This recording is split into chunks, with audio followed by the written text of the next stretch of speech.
International Trade Diversification Minister Jim Carr gave a presentation to the Saskatoon Chamber of Commerce on Thursday. Afterwards, he fielded a few questions. You said that you're going to bring a second reading of the CPTPP to the floor. Yes.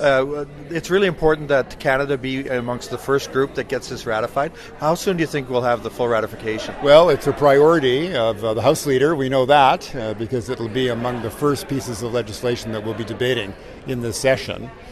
So that's a signal from the government that we place a great deal of importance and priority on this agreement.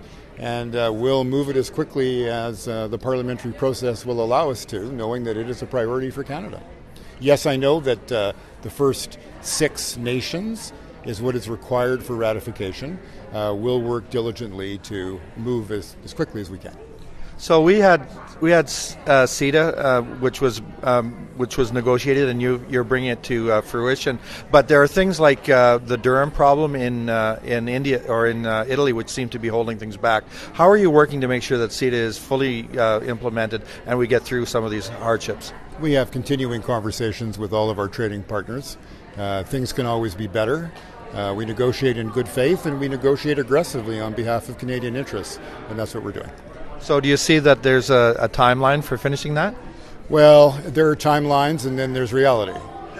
So we're faced with the reality, and what motivates us is to move as quickly as we can, always putting forward what we believe to be in Canada's interests. And there are specific examples of where we've been very successful, and sometimes it takes more time than we'd like, but that doesn't make us any less rigorous or aggressive in pursuing Canada's interests.